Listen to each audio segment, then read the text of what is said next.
Puppy will probably say hello at some point, Katie. Other puppy has gone out because he's too disruptive. But the 2 spaniels aren't too bad, so they're still here. If the puppy comes, I will pick her up, but I think I'll just leave her where she is at the moment before she distracts me completely, quite frankly. Right, so without further ado, I'm going to hand over to Amy and Kieran, and they're going to introduce themselves. Then they're going to speak a little bit about their research and their book, which is, I have a copy here, I have to hold it in front of my face, I think it's still blurred actually, isn't it? Sorry about that. There you go. They both have copies, which means they're much more prepared than me, because I never have a copy of my own book when I'm talking about it. And then they will do a reading from the book, and then we're going to make sure that we've got some time at the end for questions and answers. So if you put your question in the chat during the presentation, then please make sure that you preface it with the word question so that I can spot it easily, because it's just me and there's potentially 500 of you, so potentially there might be quite a lot of questions. So without further ado, I shall hand over. Hello, everybody. Thank you, Kathy, for having us. It's really nice to see so many people in one space, and also slightly terrifying. So should I go first in introducing? You go first. Yeah. So as Kathy said, I am Dr. Amy Pearson. Amy. I'm a senior lecturer in psychology at the University of Sunderland. I'm also a late identified autistic woman, and I have been doing autism research now for around, 10, 11, 12, maybe 15 years. I started off my career doing cognitive developmental research, very kind of standard deficit model based stuff, and then over time shifted to a neurodiversity approach. Through interacting with advocates and doing a lot more reading. And then that kind of led on to my own journey of navigating, realizing that I was autistic, and progressing through that. So the research that I do at the moment, a lot of which is with Kieran, focuses on the experiences of masking and interpersonal victimization and abuse.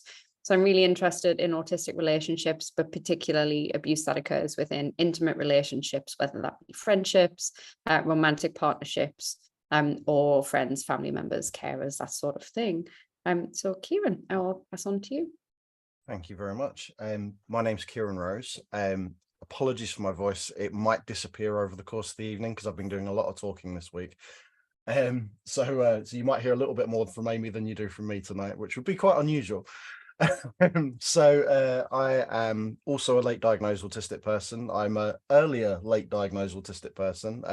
I got my diagnosis when I was 23, about 20 years ago. So had a lot of time to think about a lot of things. So I am a researcher, as Amy said. I'm not a university-based researcher. I'm a non-academic researcher. I'm a consultant, trainer, and most of my work is framed around reframing the autism narrative and helping people see that all the stuff that we've been talking about for a very long time, nearly a century, is mostly guff, unfortunately, and that we need to actually start looking at all that stuff through a new lens, and actually start validating people rather than seeing them as just broken versions of humans. So like Amy said, lots of the research that we do is done together. I also have a massive interest in masking and have for a very, very long time, personally and professionally, and stigma and interpersonal victimization and identity development are really kind of the core of kind of all the work that I do. So so that's probably us in a nutshell. But we're here to talk about masking, aren't we, Amy? Yes. So Kieran and I have been talking about masking together since we met in 2019. So we met up for a coffee not long before the COVID lockdown occurred. So I think we met in October 2019. And we started talking about masking immediately, and then kind of talked progressively more about it in the following months. I was writing up a paper from an empirical study with a previous dissertation student of mine, Danielle Miller, which is now published in Autism in Adulthood. The paper's called Masking is Life. And And from that, I was talking about the findings with Kieran and what I thought that might mean based on some previous reading. And we started talking about the lack of social research, particularly in regards to masking, and how masking had been framed as a social thing, but there'd been very little exploration of masking through a social lens. So we wanted to unpack. So we wrote a paper together, which was published in 2021, which is a conceptual analysis of masking.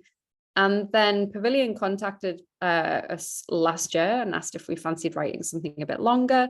And that is how the book came about. So I am going to do a short reading from the book. I'm going to read a few pages.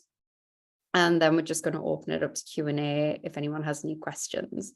Are you happy for me to proceed, Kieran? Yeah, absolutely. I'm going to give Kieran's voice a little break. So I am going to read from the book. And as I read, I'm not going to read out the references just because it'll break things up and seem a bit odd if I'm kind of giving a sentence and then listing a bunch of names in the middle of it.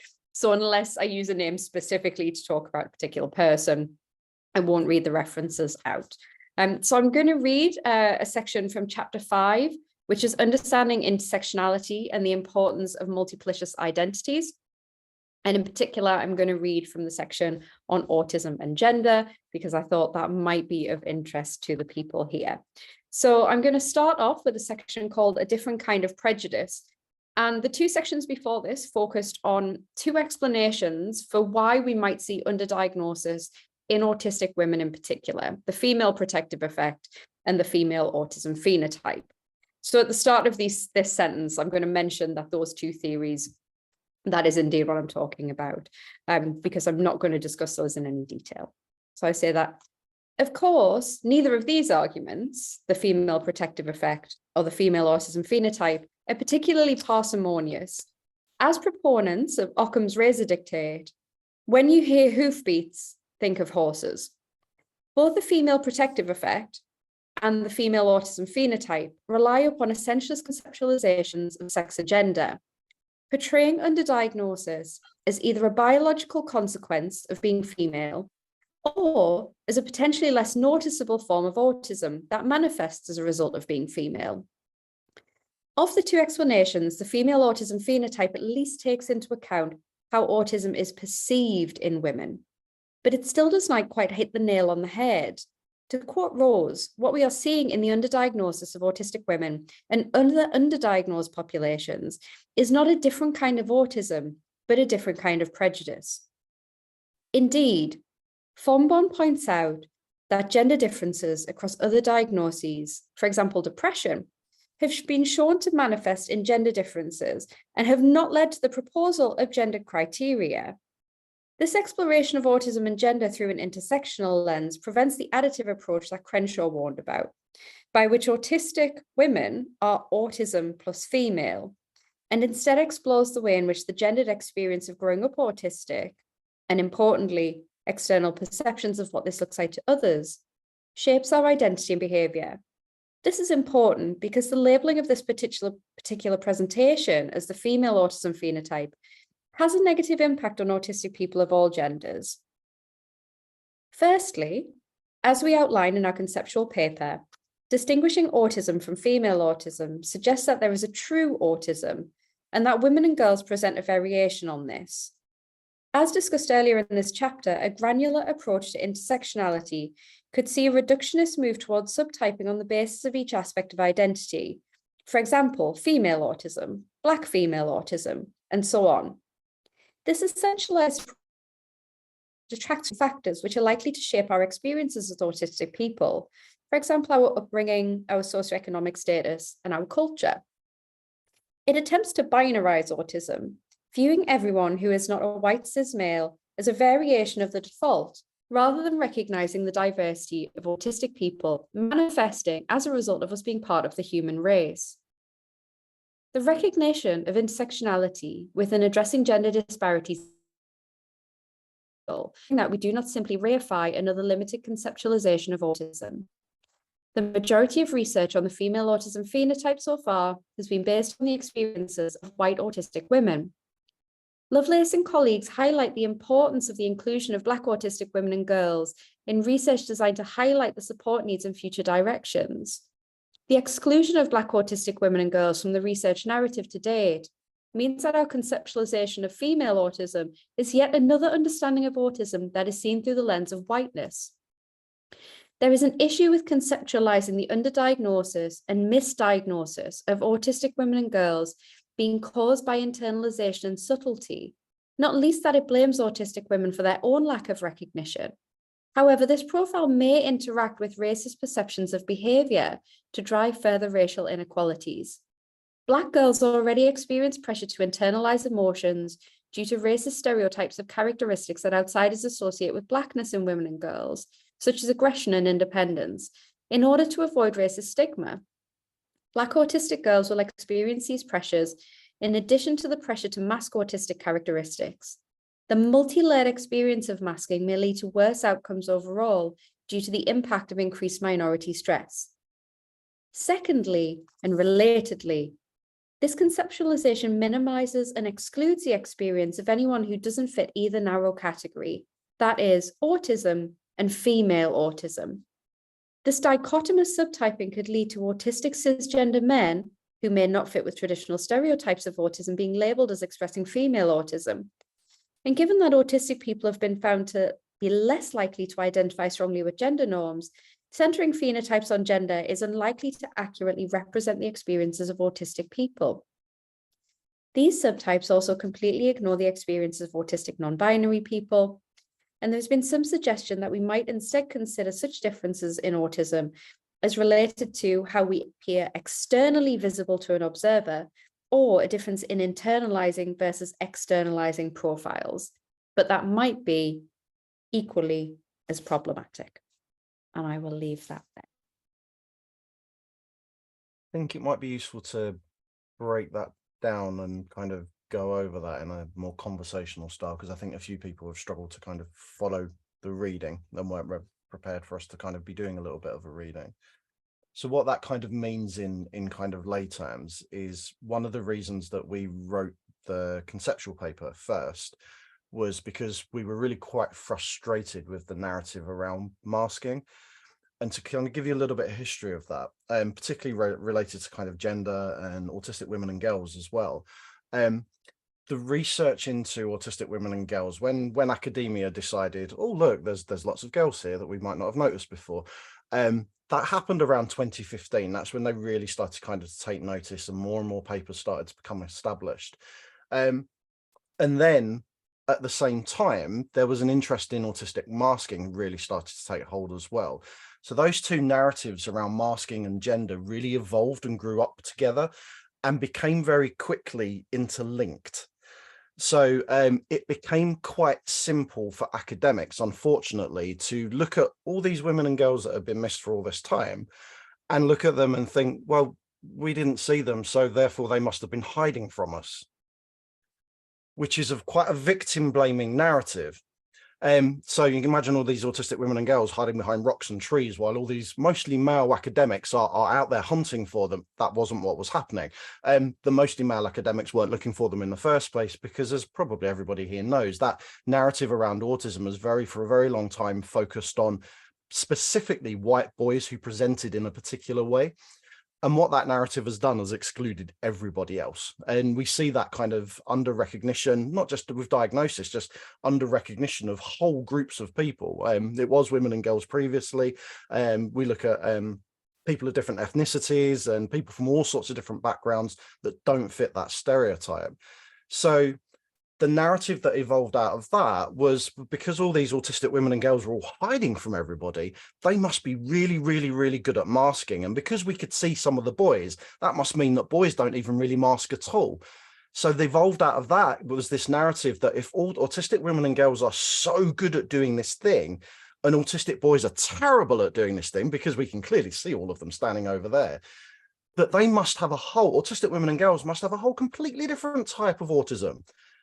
So this idea has evolved out of that there are these phenotypes, these different presentations of being autistic, which actually what we're looking at is a real lack of reflection from people who are looking at autistic people or potential autistic people, not recognizing the narratives of sexism, of racism, of ableism, all the things that run through academia and the kind of patriarchal narrative that runs through academia as well, which has excluded so many things. And we see that that's in a kind of a macro kind of way, but we see that in different areas in society, particularly in terms of kind of everywhere we look where there's autistic people, certain types of autistic people get excluded from observation or aren't seen because of those stereotypes that are out there, because of those cultures that have evolved and those lenses that people look through. So that's really what Amy's talking about in that narrative, in that chapter, in that subsection, in that terms of kind of autistic people being excluded from the narrative because people didn't look for them before, so therefore they assume that they weren't there before. So they're a different type of autism that needs to be identified separately, and that's a real problematic thing. So that's what we're talking about there, and that's how that conceptual paper kind of evolved out of that. Do you want to add anything to that, Amy? I think that was really clear. The thing I would add as well, like obviously it's quite a short section, but one of the things we unpack earlier on in the chapter and then towards the end of the chapter as well is that there are so many different groups of autistic people who experience these kinds of exclusions. So we start off the chapter talking about racial intersectionality and autism and how the majority of research is with Black people at the moment. So, I mean, the majority of research is on white autistic people, but we're seeing a growth in research around Black autistic women and girls. But there's such a small amount of research. And then we have so many other racial and ethnic groups that aren't included and that are missed out of these discussions or excluded from these discussions entirely. And then it starts to get more complicated when we start to think about things like intellectual disabilities and how people with learning disabilities and autism are conceptualized and thought of as incapable of masking. And we think that that's a really problematic narrative as well. So that's one of the things we really try to unpack here. There is a question in the chat, so I'm going to read that out. And the question from Joe is, does that gendered approach and phenotype align with the labels of high and low functioning that are quite unhelpful? I think that's an excellent question. And it relates to the point that I was just making. So I'm going to try and answer that. It partially does relate to that. So I think there is some overlap in the discussions, particularly when people start using terms like high masking to describe autistic women usually who engage in conscious masking quite a lot, are aware that they're masking and might talk about themselves as, you know, well, I know I'm masking, I do it a lot in daily situations. But the idea that people who were classified as low functioning, so autistic people who have a learning disability or who don't use verbal spoken language to communicate, those people are often classified as not being able to mask. And that is hugely problematic. It doesn't take into account that those are the people who are most likely to be forced into behavioral interventions against their will. And that there's often a really strong pressure from very early on in life for those people to act more normal, to act more like a neurotypical person. So I do think some of these gendered phenotypes map onto that, but there's also then some like kind of complicated stuff that goes on. It interacts with other forms of ableism. I think it's another way of trying to create binary labels for autistic people.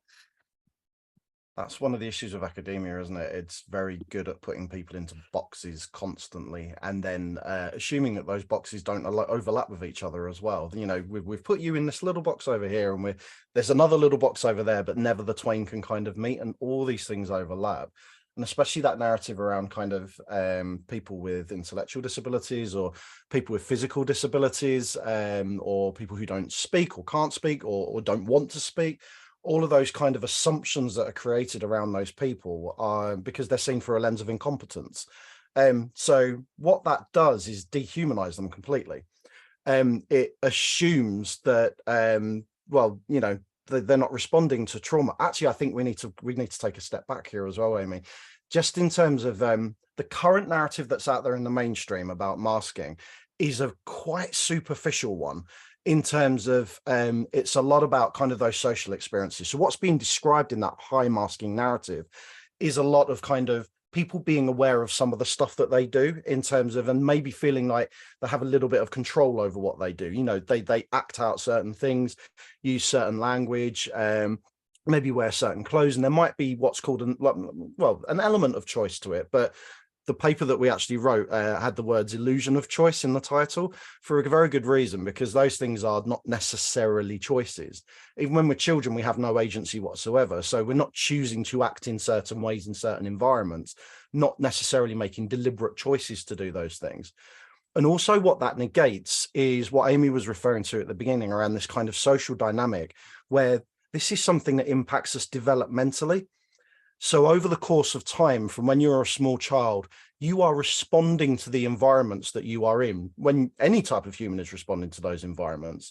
So we see kind of changes in the development of all people in response to the environments they find themselves in, how they're treated, the way people talk to them, whether they're invalidated or not, whether they're supported or not, all of those things. So we all as human beings respond to those things developmentally.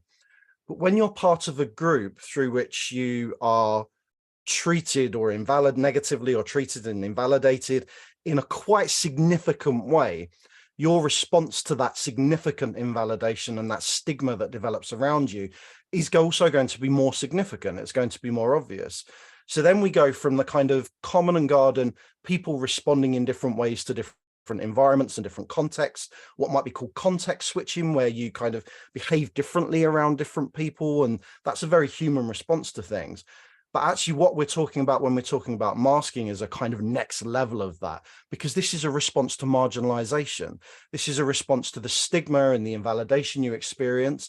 And all autistic people, most autistic people, probably all, I would say anecdotally, I can't say all because we can't specify that, but anecdotally, most autistic people experience significant levels of invalidation across every single domain that they exist in. So if you think about an autistic child, whether they know that they're autistic, whether other people know that they're autistic or not, once they start being around other people and are recognized as being maybe a little bit different, maybe the words that are used to describe them might be weird or quirky, or we might go into that realm of challenging behavior and that kind of negativity around people, they're going to be responding to those things. Autistic people are invalidated and also up for correction across every plane of existence. So how we think, how we feel, how we move, how we play, how we communicate, how we emote. Every single thing that an autistic person does, even down to sleeping and eating, those things are up for correction because they might look different to what this idea of normal looks like.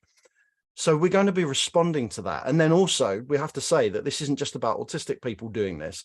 When you look at other marginalized groups, when you look at different groups who experience oppression in different ways or stigma in different ways, they also have very, very similar narratives around this as well. So this idea that it's a mask is something that you put on before a social experience and then wear while you're in that social experience and then take off again at the end. Actually, there is an element to that sometimes, because some people do have active decision-making processes over those things, whether they like it or not. But a lot of what we're talking about are actually developmental behaviors that are happening under the surface that you might not even know that you're engaging in, that children probably don't know that they're engaging in. So actually, when we're talking about masking, we're talking about something that is far more complicated and much deeper than this surface narrative that's out there, which is really quite superficial. It's like a masking light narrative, if you want to use a term like that. I'll shut up now. See, me with a sore throat. I can't help myself. I'm like, you're meant to be keeping your throat better. There's a question here in the chat from Sarah, and she asks, how can the stress of masking manifest itself in young teens? And someone has responded and mentioned autistic burnout. Bobby's mentioned autistic burnout. And burnout is one of the things masking can lead to. So masking in young people there's very little research on this at the moment, but it tends to be associated with a difficulty moving between different environments. So a noticeable difference between school and home, for instance. School saying that the young person's having no difficulties, that they appear to be fine, and that they only seem to be having these struggles at home, or sometimes vice versa, though it's usually the other way around.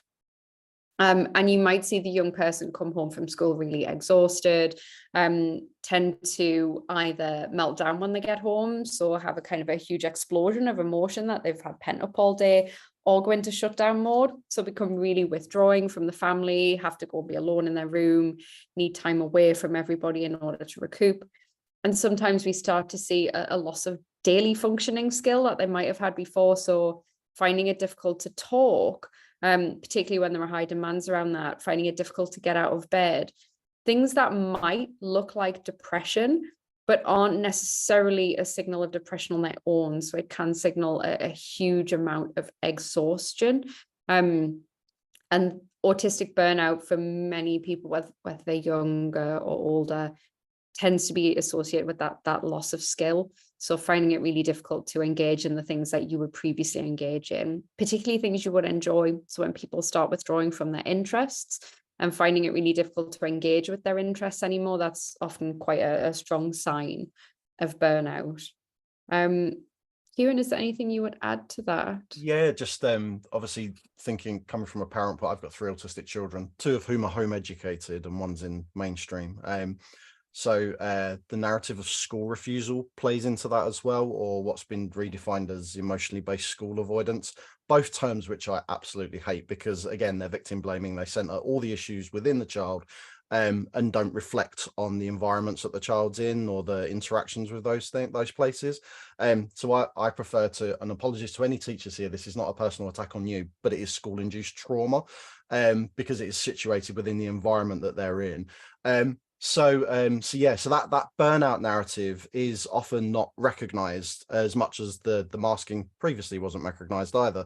And again, that comes from a lack of, there's a lot of, it's a multifaceted issue. I've got a background in education, so I do see things from the educational kind of side of things and know the difficulties that fit and pressures that are on teachers and school environments and things like that. But unfortunately, that lack of recognition usually comes from a place of not being informed well enough. Sometimes teachers are informed well enough and still can't take that step because their hands are tied in certain ways and there are restrictions on them. And we do tend to see that narrative more in secondary schools and in kind of high schools and things like that, usually because primary settings and first and middle schools, I come from the Northeast where we have a lot of those, usually they tend to be slightly more nurturing. There's less big transitions within those kind of settings.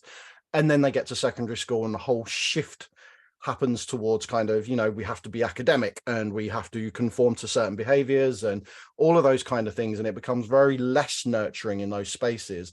So then what's underpinning all of this is a child who doesn't feel safe. And an autistic child in any kind of setting like that is probably not going to feel safe. I would struggle to pinpoint any school in the country where an autistic child might feel 100% safe. So when you are feeling that level of unsafety, and then masking is also a narrative for you where you might be suppressing aspects of yourself or projecting different aspects of yourself. You might be people pleasing or fawning, or, you might be projecting whatever acceptable version of yourself is deemed acceptable by other people. When you're engaged in that takes a lot of energy out of you, an absolute ton of energy. If you think about it in terms of like a mobile phone battery, your reserves are being depleted all the time and you're just only being able to charge maybe for kind of short bursts when you're out of school and then you're back in school again the next day. So your reserves are being depleted again. So when that's happening to you, like Amy said, that loss of kind of daily functioning skills, what that also could translate to is when you are in burnout, particularly a child in burnout, your ability to mask becomes less. So your more kind of distress behaviors are going to become more apparent, as well as your kind of authenticness might come out a little bit more, but that distress is going to be more obvious as well. And then we do see that in that school refusal narrative, or school induced trauma narrative. So any kind of teachers, any kind of education welfare officers, attendance officers, whatever, whoever's here, ed psychs as well, would love you to get on board with this, that actually that's what you're seeing. And this idea that if we just get the child to school every day, everything's going to be okay, even if it's 10 minutes and then 20 minutes the next day and 30 minutes. Actually, when a child's in burnout in response to all of this, what they need is a complete withdrawal. They need a complete reduction of demands. They need sensory environments which are good and healthy for them, and they need to feel safe. Taking them to the place which is traumatizing them every day is not going to help them feel safe. So that pressure needs to come off the children, and it also needs to come off the parents as well, because that's also such an important narrative, that expectation is on parents then to get their child into school, and then the letters start coming and the local authority might get involved, and all that pressure, when actually we're talking about a traumatized child, a traumatized probably family around that child, who all need support and they all need less demands on them.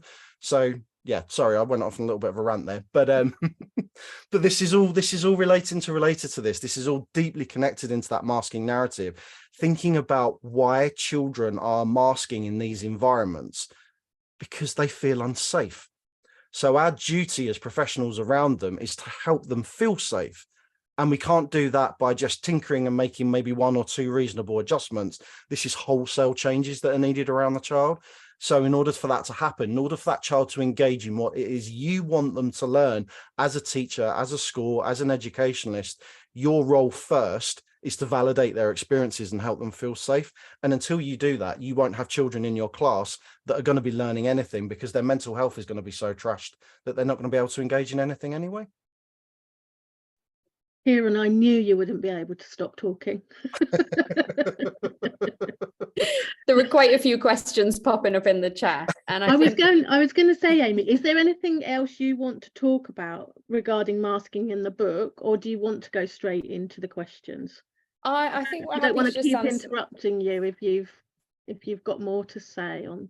No, I think it's good to answer the questions, and a lot of the things that are popping up, I think, are things that we talk about as well. Mm-hmm. So it seems like some of these Kieran's kind of addressed with discussions around school in particular. There's a really good question here about CAMS and CAMS refusing to take on autistic children, and young people being treated like they're not quite human, as if they can't have feelings like NT people. And I do think this is a major issue. I mean, we could probably spend a very long time talking about under-resourcing of the NHS and services for neurodivergent people in general. So I'm not going to go off on a rant about that, but I do think there's a conflation and there's a misunderstanding, I think, among many professionals that autism is responsible for things like anxiety and depression, and therefore you can't treat anxiety and depression in autistic people, and that's really not the case. We do need to know what autistic people need to thrive. We need much more understanding of what creates good outcomes for autistic people, because we know that the outcomes at the moment are really poor. But being autistic doesn't mean you should be depressed and anxious. Like those things they're not completely interlinked. Like they're not mutually exclusive. So yeah, I think that's probably one of the issues we see: resourcing and not understanding that autism doesn't mean you have poor mental health. There are some questions around masking in young people. I think Kieran's pretty much answered those,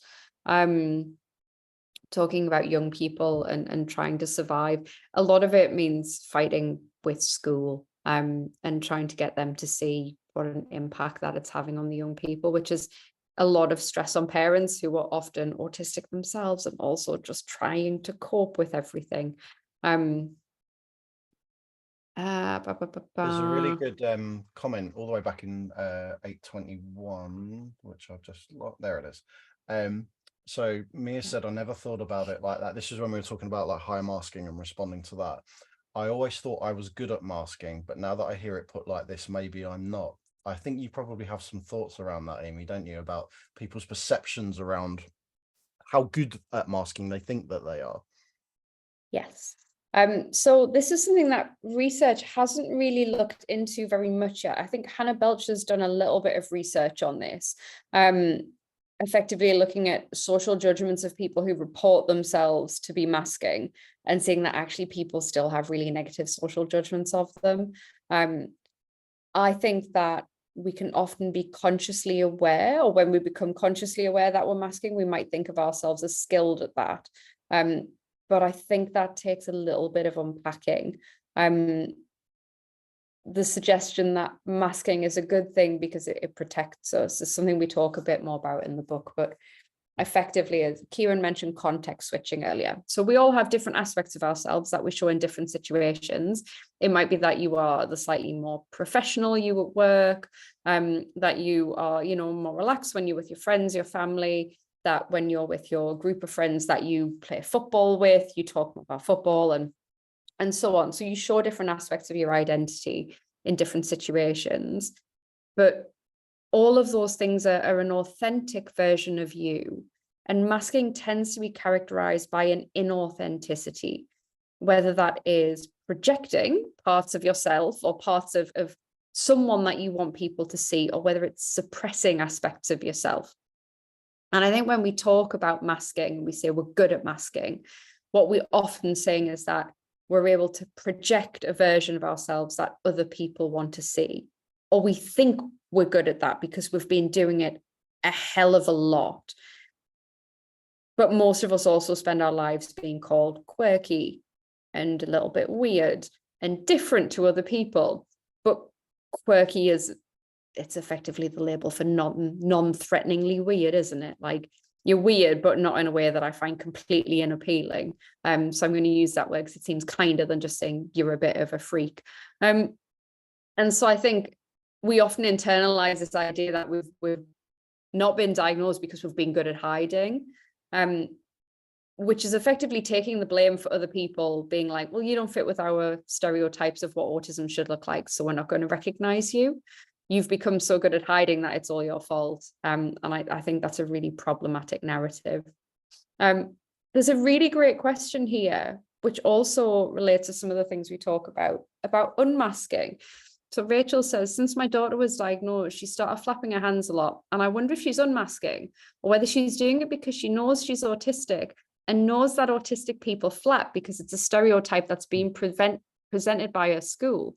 And there's a little bit of an answer to this, but I think it could go either way. Particularly with young people, they do absorb those stereotypes. If she's flapping because it makes her feel comfortable and great, but it might be that she's heard that that's what autistic people do, and that's now an expectation. And that is something we talk about a little bit later. We say that, when we're trying to figure ourselves out and thinking about unmasking, some people tend to fall into that trap of being like, okay, well, I'm autistic, so I need to behave more like an autistic person then, because that must be what being authentically autistic looks like. So maybe I need to flap more. Maybe I need to look more like what somebody else thinks an autistic person should look like. And that's not your authentic self either. I would bring it up with her if she's old enough to talk about it, and just be like, hey, I've noticed you've been doing this. Like, how does it make you feel? Like, is that a good thing for you? Do you enjoy it? And just kind of gently unpack that, because I think when we're trying to discover our identities, it can go the other way as well, where we think, oh, well, maybe I need to look more autistic to be validated, and that's not necessarily the case. It becomes another form of mask then, doesn't it? That's the problem. And we have talked about this in the book as well, and kind of that adopting of a new kind of identity, where you probably haven't even had time to figure out what your actual identity is. It's kind of, so many people kind of seem to get that diagnosis and then they become super autistic, and that kind of thing. Actually, there might be a huge level of authenticity underneath that. Sometimes it is, because that kind of post period of when you are identified, or when you suddenly start to recognize that there are new narratives for you, actually that can become quite a burnout period. It's not uncommon for that to happen. So that level of kind of not being able to mask again can really kind of develop there. But that adopting of new identities, we do see it quite a lot anecdotally, in terms of kind of people adopting new behaviors because they think that's what autism is, or that's what being autistic means. And it's kind of, again, it's just that new level of masking there. But with this young lady, it might just be that they're feeling safer, so they're able to act in ways that maybe they were suppressing previously. So it could be either, could be both to a degree. There is an excellent question here from D that says, how can I find more information on supporting my daughter to avoid relationships that are harmful? Friends, relationships, she's 18, and I'm aware of high number of autistic adults in abusive relationships and would like to support her awareness of this without scaring her. So I have a couple of things to say about this. The first is to have conversations about boundaries and what good relationships look like. You can have this in a way that isn't scary with people. So just talk about like, what do you want from what does a good friend look like to you? How do your friends make you feel? Do they make you feel safe? Do you feel comfortable in saying no? Like teach her that it's all right to set boundaries with people, because it'll help her with her own agency. And also talk to her about other people's boundaries. I think that's something we don't talk about as much, but recognizing that other people might have boundaries as well. And I don't mean like Jonah Hill boundaries, but I mean like actual boundaries, you know, that other people might not want to do things, and that's okay. Like conflict is all right within relationships. Conflict with people that we are friends with or partners with is okay, as long as it doesn't scare us and we don't feel unsafe with those people. Like it's all right to argue and not get on all the time. But the other thing I will say about that is I am currently with Kieran and some other researchers, so Dr. Felicity Sedgwick, Sarah Douglas and Monique Botha. We are developing a resource for autistic people based on some research we've done recently interviewing autistic adults who've experienced intimate partner violence. And we are developing a resource that will be for both younger and adult autistic people around red flags, green flags, and what good relationships look like. And that will be openly available online for people to download. I'm hoping it will be available from around September.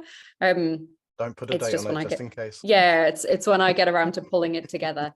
But we have the art and we have the nice stuff. So yeah, we will have a resource going up soon-ish, which we hope will be really helpful for autistic people of all ages in talking about these things.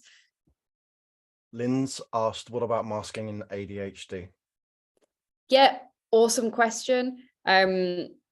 I'm not going to talk about this for too long, because my short answer would be that I don't think that autism and ADHD and dyspraxia and all of these things are completely distinct. And I think a lot of our experiences are really overlapping. And so, yeah, ADHD people mask. A lot of these conversations will be completely relevant to people with ADHD and with a variety of other forms of neurodivergence as well. Yeah.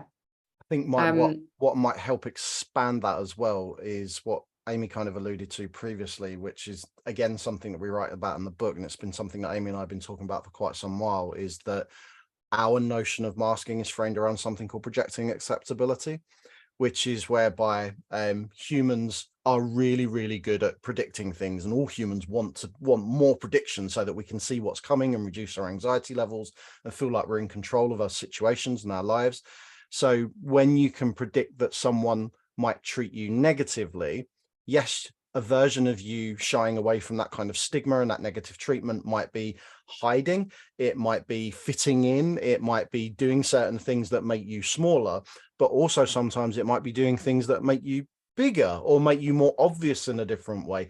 Because if your experience is being treated negatively constantly, actually being treated in a good way, that's not something you might have experienced before. It might be something you experience regularly. So you might not know what that looks like or how safe that is. So actually, it's sometimes safer to be treated negatively when you know what to expect. So we see lots of autistic people acting out in that way, and this narrative around kind of challenging behavior and things like that feeds that kind of narrative. So that's also masking, because that's projecting a version of yourself which is different to your necessarily authentic self. It's still an aspect of people pleasing and fawning. You're just doing it in a different way, a way that's not traditionally seen as masking.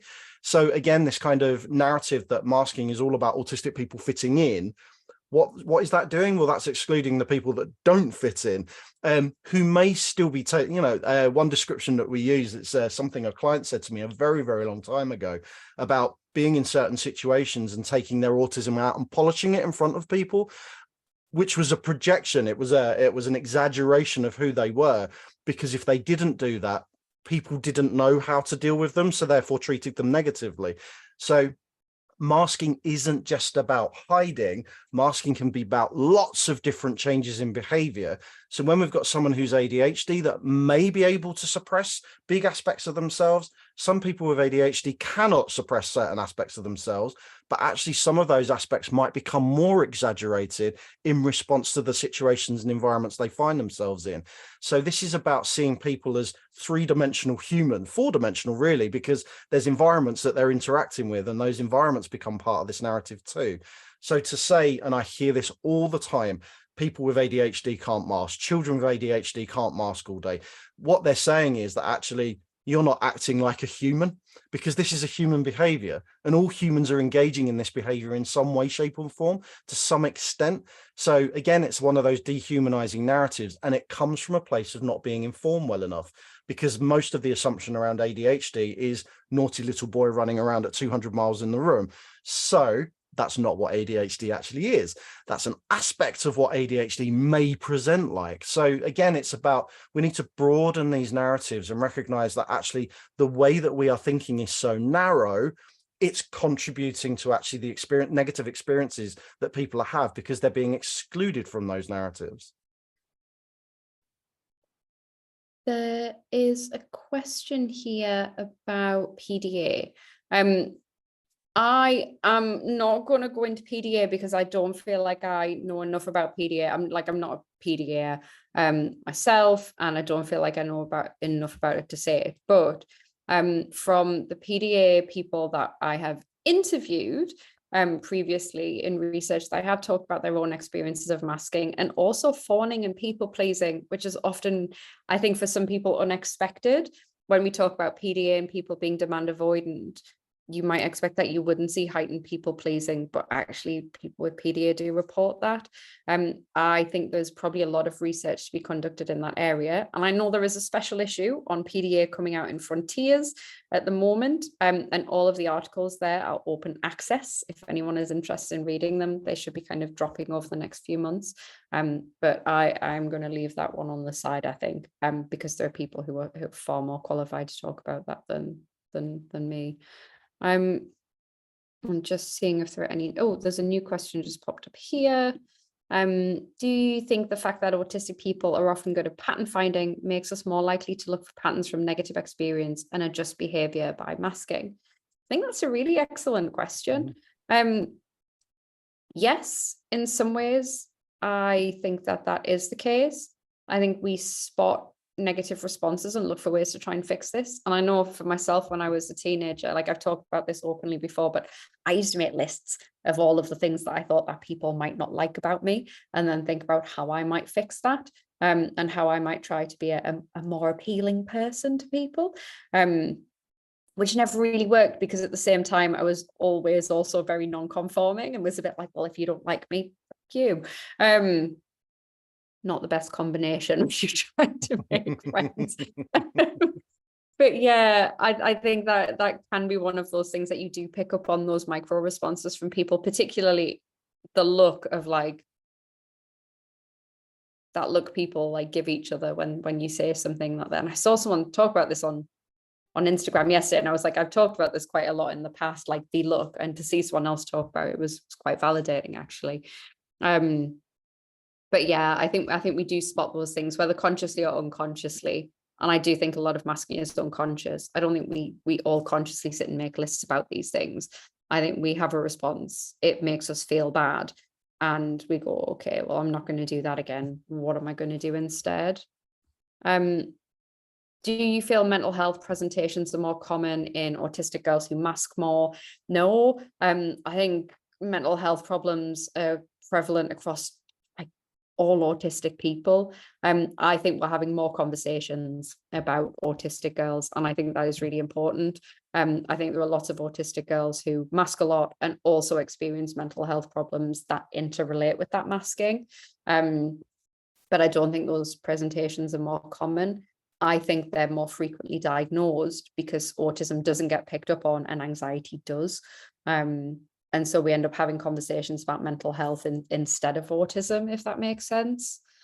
And that comes back to that kind of gender narrative again, doesn't it? In terms of women and girls are more likely to be recognized as having mental health problems because well, you're all hysterical, aren't you? Obviously. So that's that historical sexist narrative really every time I say something like that, I see Amy cringe. She's like, who's Kieran going to get into trouble with next?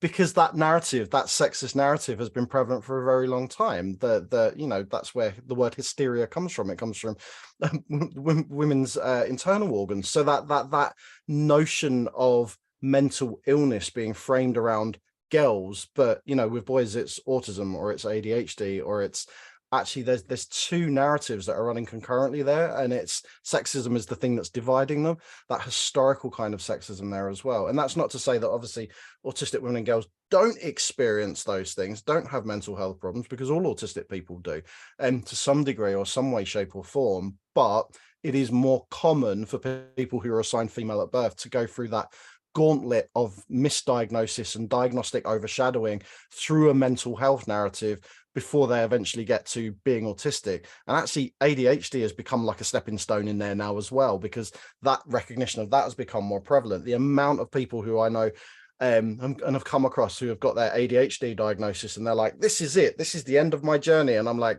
no, you've got a lot more steps to go yet, because you're not recognizing that the intersection of all these different constructs, actually we're really circling around this very, very similar kind of things, and they're all overlapping with each other, and these experiences are crossing over each other. So you've probably got a few more steps to go before you kind of finish the journey, if you ever do. Just combing through for more questions. There's a question about school, Amy, if you want to answer that. It says, what should we be asking the school to do for my daughter? She absolutely doesn't want special support during school hours, and she doesn't accept that she's autistic. In fact, she's very intolerant of difference, but she hates school and doesn't go some days due to feeling exhausted. And of course, this is really common, especially in teenagers when they've just been diagnosed. Yeah, that's super common, and a really hard one to deal with, because if she doesn't want to admit or own up to being autistic, doesn't want help at school, forcing that isn't going to improve things. I think providing support where you can, and if she needs those days off. So I don't talk about this very much, but I was a massive school, I say school refuser. Like I had a lot of time out of school when I was a teenager, and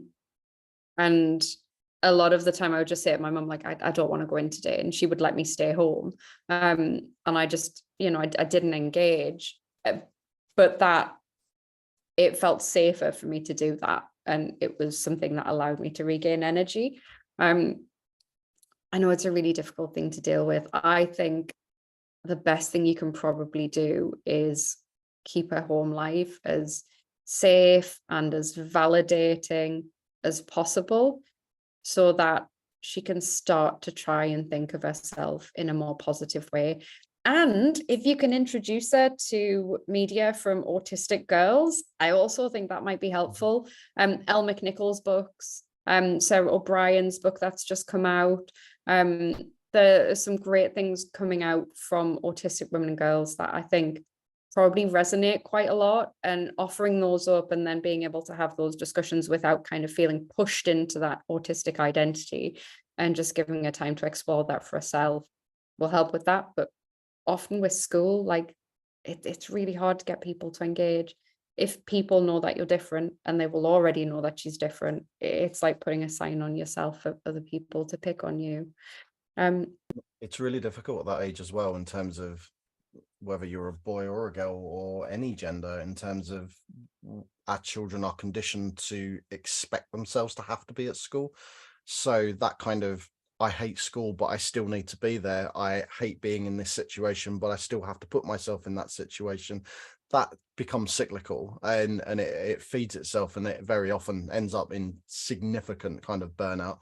And sometimes actually entering that period of burnout, that really extreme burnout in those contexts and those situations, ironically can have a silver lining, in that it can help the young person recognize that actually, no, this is too much now and I need to stop, or I need to withdraw and I do need time out. So it might not be that you can change their mind about how they feel about themselves, or it might not be that, you can change school's mind about what support school need to be in, but it might be that they're not ready right now, but at some point they will become ready if they have the right support around them from home, and if they're kind of you're already there with the right materials to kind of help support themselves through that as well. And it's a lot of this comes from stigma, like Amy said, that self-stigmatizing of kind of what that label means, and sticking out and being different to your peers, because at that point no teenager wants to stick out because they become a target in some way, unless they're part of a group that sticks out altogether, kind of thing. So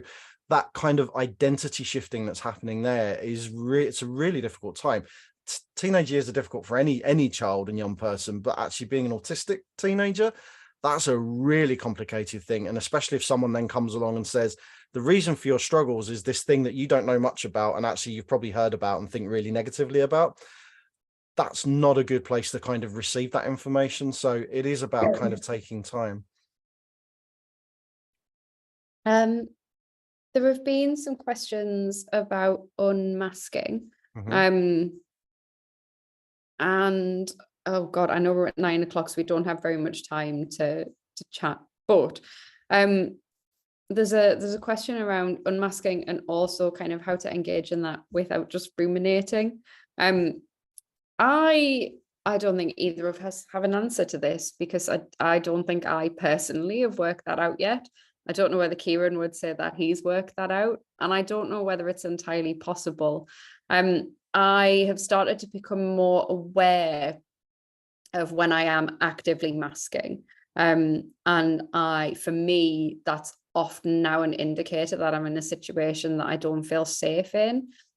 So if I come out of a situation and I think, actually, I was masking quite a lot, it's usually that I've been interacting with someone that's made me feel uncomfortable. And I use that as a bit of I guess, an intuitive sign for like, okay, well, that might not be the best person to be dealing with. But I think rumination is quite normal. I think a lot of us, particularly when you receive a diagnosis late in life, or you realize you're autistic later in life, spend a lot of time thinking about your identity. And someone else has mentioned that with that comes self-compassion and being kinder to yourself. And I think that is true as well.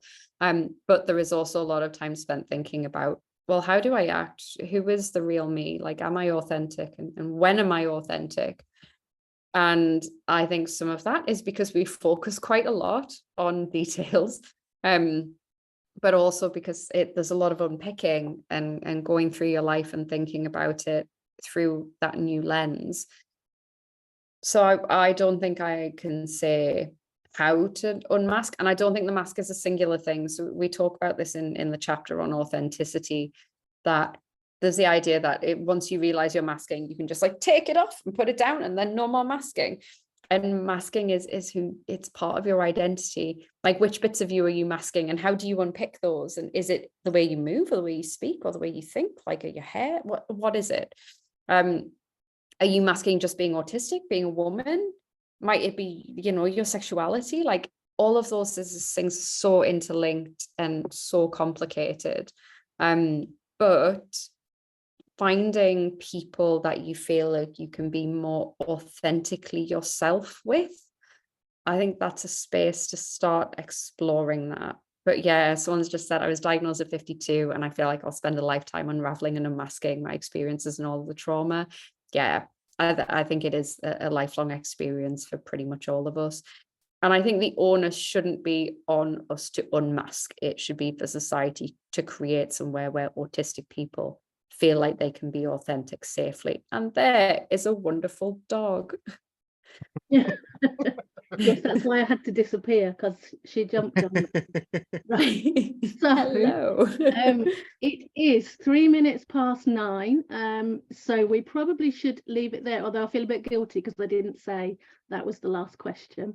But I think we've, there's still so many questions. We could be here all night, and I don't want my two guests to be here all night. So I'm going to wrap it up there. Thank you, Amy and Kieran, for giving up your time tonight. And thank you, everybody else, for coming along. I will get the recording up on our YouTube channel. Well, it'll probably be next week now, to be honest with you, to be completely realistic. So have a great night, everybody. And I will see you next time. Bye. Thank you very much. You. Bye. Bye.